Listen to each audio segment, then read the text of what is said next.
Hello friends, இன்னைக்கு நம்ம RRB group டியோட case update பார்க்க போகிறோம். இதுக்கு முன்னாடி ஒரு கேஸ் நடந்தது. அதில் 10th இல்லைனா ஐடிஏ1 ஒரு கேஸ் நடந்தது. ஆனால் நமக்கு கடைசியில் 10th தான் எஜுகேஷன் குவாலிஃபிகேஷன் சொல்லி ஜட்மெண்ட் கிடைச்சிது. இப்போ புதுசாக ஒரு கேஸ் வந்துட்டு மார்ச் மாதம் வந்துட்டு ஃபைல் பண்ணியிருக்காங்க. எதுக்கு பண்ணியிருக்காங்க அப்படின்னா, இப்போ நடந்த ஆர்ஆர்பி குரூப் டியில் வந்துட்டு சிசிஏ கேண்டிடேட்டுக்கு வந்துட்டு இப்போன்னு இல்லை, எப்போதுமே சிசிஏ கேண்டிடேட் வந்துட்டு என்ஏசி ப்ளஸ் என்டிசி மார்க் சேர்ந்தது தான் அவங்களோட மார்க்காக இருக்கும். என்ஏசி வந்துட்டு அப்ரெண்டிஸ் வந்து முன்னாடி பண்ணவங்க ப்ராக்டிக்கல் மார்க் வந்து கம்மியாக போட்டிருந்தாங்க. இப்போ ரீசெண்ட் டைமில் அப்ரெண்டிஸ் பண்ணுறவங்களுக்கு வந்து 95 அபோலாம் போட்டிருக்காங்க. அதனால அவங்களுக்கு என்ஏசி மார்க் வந்துட்டு இப்போ பண்ணவங்களுக்கு வந்து நிறைய கிடைச்சிரும். இப்போ சிசிஏ கேண்டிடேட் பொறுத்தவரையும் 1/3 மார்க் வந்து என்ஏசிலேருந்து எடுக்கிறதுனால என்ஏசியில் நிறைய மார்க் எடுத்தாங்கன்னா அவங்க ஈஸியாக நிறைய மார்க் ஸ்கோர் பண்ணிட்டு போயிடலாம்.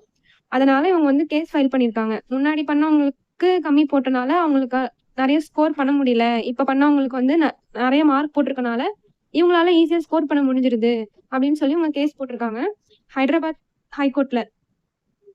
இந்த கேஸ் வந்துட்டு நடந்துட்டு தான் இருக்கு.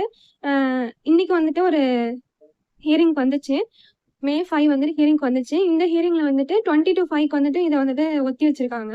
ரயில்வே சைட்ல இருந்து சில டாக்குமெண்ட்ஸ் வந்து அப்லோட் பண்ண சொல்லியிருக்காங்க. இதுல இருந்து என்ன தெரியுதுன்னா 20 to 5 வரலையும் வந்துட்டு ரிசல்ட் அப்டேட்ஸ் எதுவுமே கிடைக்காது. நெக்ஸ்ட் அப்டேட் வரலையுமே வந்துட்டு சேனலை சப்ஸ்கிரைப் பண்ணி லைக் பண்ணுங்க. Thank you friends.